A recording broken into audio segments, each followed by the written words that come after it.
Meron ka rin bang problema sa sasakyan mo na hard starting kapag umaga o malamig ang panahon? Pero itong pag-uusapan natin mga kaibigan sa diesel engine muna to Iba muna yung sa gasolina.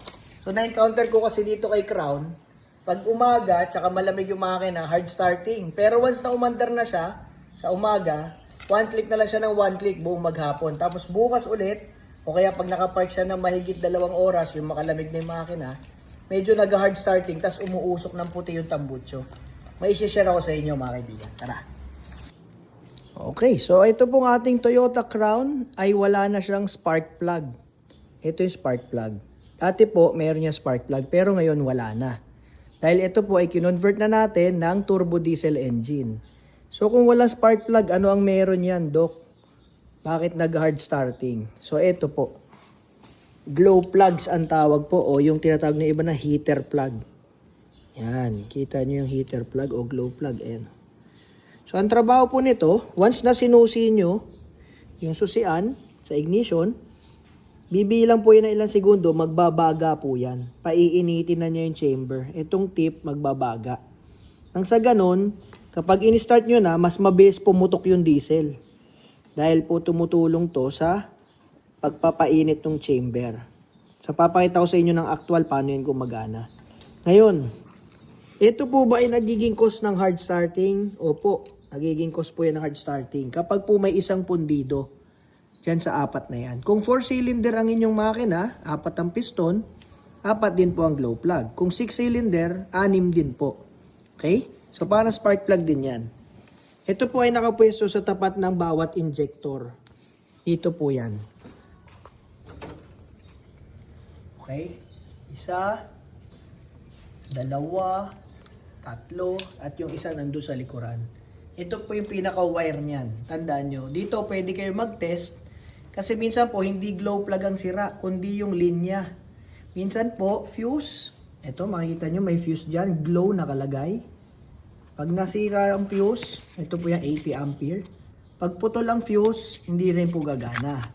80 ampere. Glow. Ate glow. Okay? Pag sira ang fuse, hindi gagana. Pag sira ang relay, hindi gagana. Okay? Minsan naman, wire, kinagat ng daga. Babaybayin nyo yan kung saan man yan pupunta. Kung doon ang putol, doon nyo idudugtong. Okay?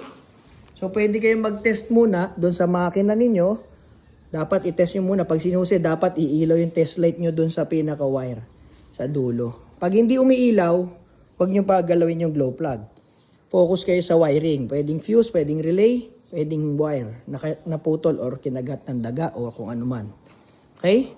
Pero pag okay kayo lahat doon, okay ang fuse, okay ang wire, okay ang relay, dito kayo pumunta sa glow plug. Ang pagtetester nito, 2 bagay. Pwedeng alisin sa makina, pwedeng hindi. So pag hindi nyo inalis sa makina, ang aalisin nyo lang po itong plate. Yan, itong plate na to, itong pahaba. Yan, kasi yung plate, yan ang nagko-connect sa kanilang 4. Para kahit isang wire lang, kaya mo nang pabagain yung 4 ng sabay-sabay. Okay? Dahil naka-series siya. Ayun, kita mo, nakakonekta sa ulo, isa-isa. Yan, nakakonekta siya sa ulo ng bawat glow plug. Ayan, pakita ko sa inyo ang itsura ng glow plug pag nakatanggal siya doon sa plate. Yan. So, ayan po ang itsura ng glow plug. Ang dumadaloy na kuryente po dito ay positive o yung galing sa positive connection. Yan, 12 volts. Yan po yan. So, kaya ako nilagyan ng wire para po matesting natin mamaya. So, ayan. So, pag hindi nagbabaga, hard starting, mausok pag umandar, palyado o manginig ang makina. Yan po ang nangyayari kapag pundido ang isang glow plug. So, magkano ba yung glow plug? Minsan 150, 250. Depende kung anong kotse ninyo. Kasi dati, yung Mercedes ko na diesel na luma, 1,250 ang isang piraso. So, depende talaga kung anong kotse ninyo, no? Pero basically, yung mga Japanese cars, yung mga basic na mga engine na luma, nasa 150, mayroon na kayong brand new nito. No? Ayan. So, kabit ko muna siya ulit. Pakita ko sa inyo kung paano siya tinetesting. Pag nakakabit siya sa makina, ang gagawin nyo, tatanggalin nyo yung plate. So, naka-ground na siya, no? Ito kasi ground. Yung body niya, ground yan. Kasi ito, dito yung positive. So habang nakaganyan siya, lagay kayo ng wire dito sa positive, papakislapin yung ulo. Gaganunin nyo. Pag kumikislap, buo yan. Pero pag hindi kumikislap, malamang sa malamang pundido ang inyong glow plug. Okay? So yun yung isang way. Hindi nyo na kailangan baklasin sa makina. Yung plate lang ang aalisin nyo. Kuha kayo ng wire sa positive, tapos papakislapin nyo yung mga ulo.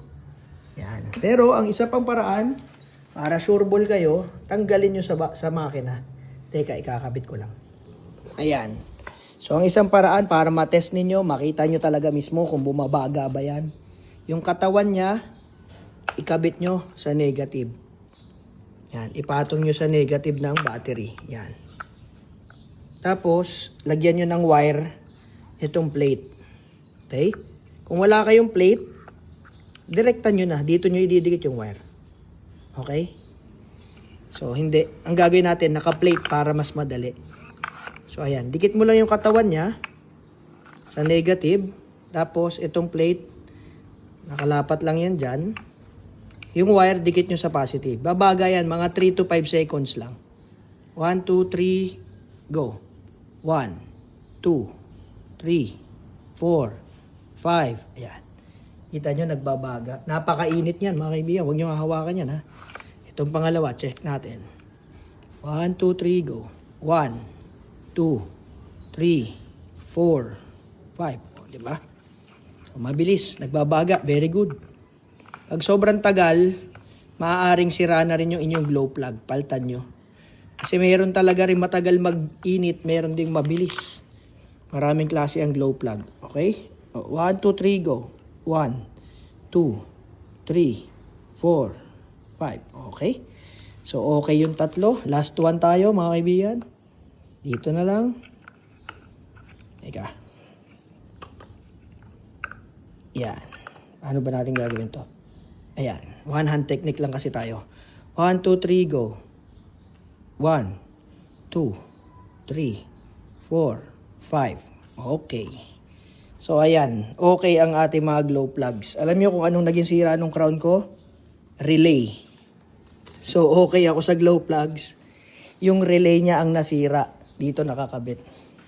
Yan. Yung heater relay o yung glow plug relay. So, pinaltan na namin. Bumili na kami.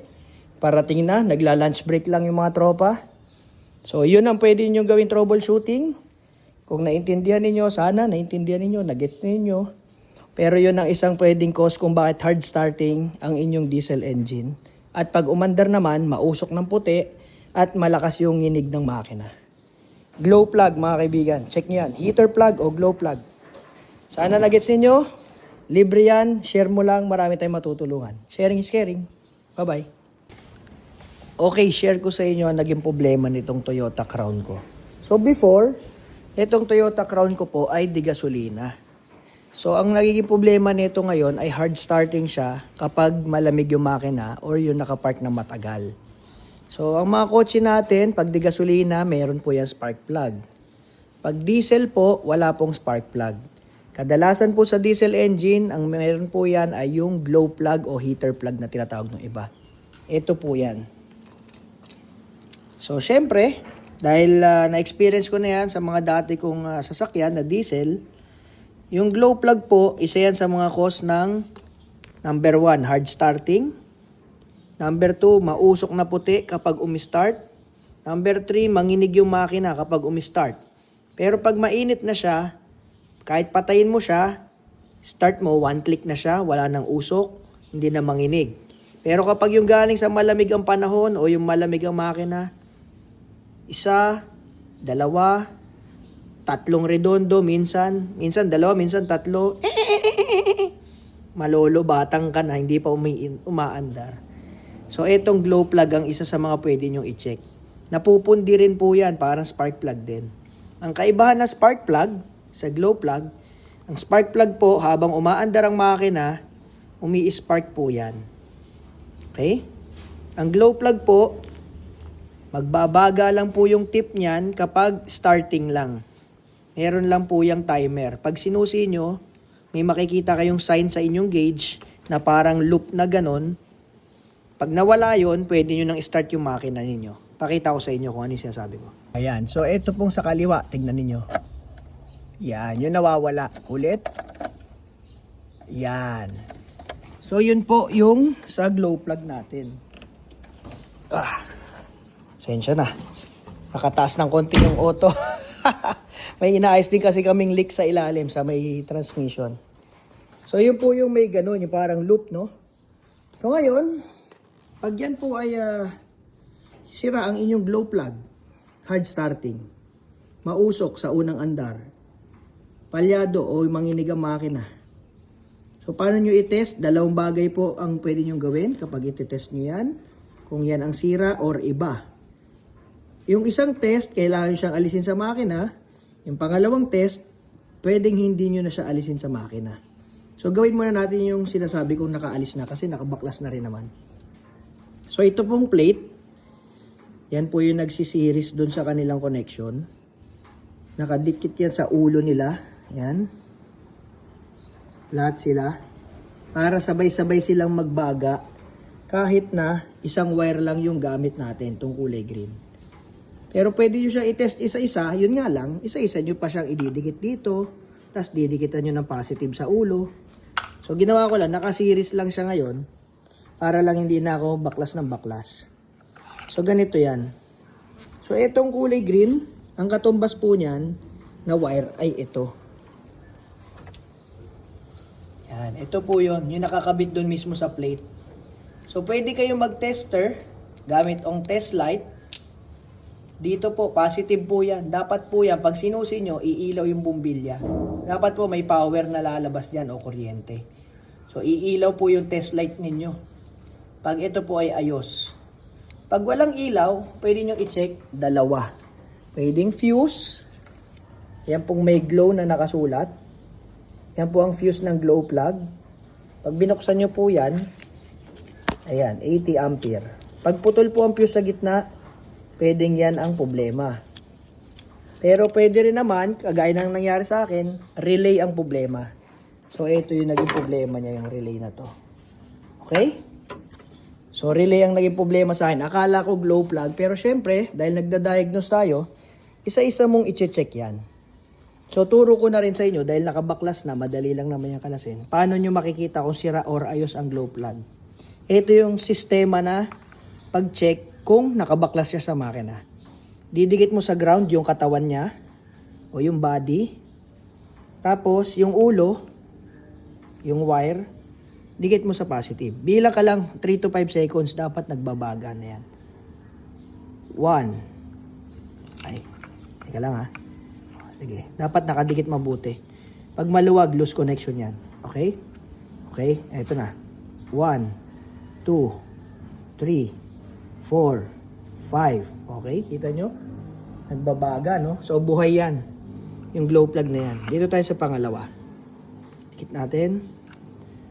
1, 2, 3, 4, 5. Okay, buhay ang glow plug. Number 2. Number 3 tayo. Yan.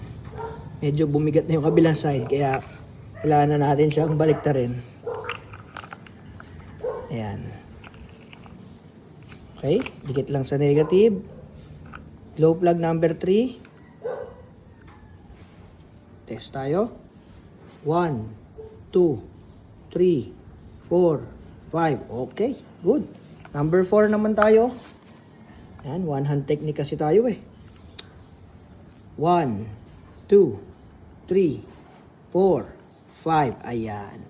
So, ang glow plug po, pinapainit niya na yung loob ng combustion chamber para pag start natin, mabilis pumutok yung diesel.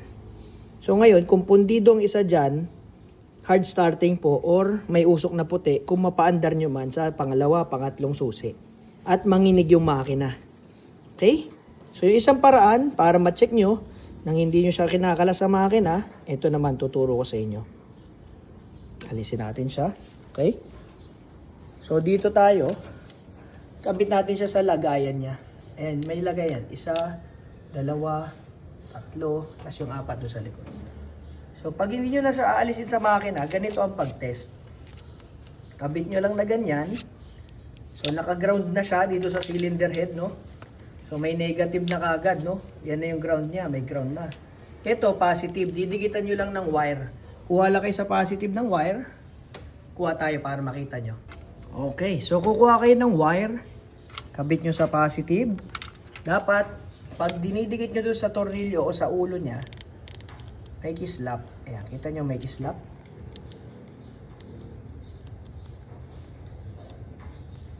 Ayan, may spark. Kita nyo ba? Yan. Dapat may spark. So kung wala kayong makikitang spark, kapag inyong dinidikitan ng positive yung ulo ng heater plug o ng glow plug, ibig sabihin, malamang sa malamang, pundido po yun. Yan. So busted na. Yun yung glow plug. So isa-isay nyo lang. 1, 2, 3, 4. Pag walang kislap yung isa, baklasin nyo yun, tapos itest nyo nung kagaya nung ginawa ko rito. Okay? So yun lang po mga kaibigan. Sana may natutunan kayo sa inyong mga diesel engine. Magagamit nyo yan pang DIY, pang troubleshoot. O kaya halimbawa, dinala nyo sa isang talyer. Tapos sinabi, sir, sira 4 na glow plug. Ganito ang presyo. Eh di alam nyo na kung paano nyo tetestirin. Sige po, pairam ng glow plug na 4. Didikit nyo ngayon sa battery yung glow plug nyo, no? Negative. Pairam ng wire, boss. O, edi marunong ka na. Hindi niya alam, no? Marunong ka pala. So, negative. Lagyan mo ngayon ng positive dito na wire. Ay, boss, hindi naman sira. Ayan, oh, nagbabaga, oh. Isa lang yung pundido. O, edi pag ganun, makakatipid kayo, di ba? At may nadagdag na kaalaman sa inyo. Ayun lang po. Sharing is caring, mga kaibigan. Libre yan. Share mo lang. Marami tayong matutulungan. Sharing is caring sa EasyWorks Garage. Bye-bye.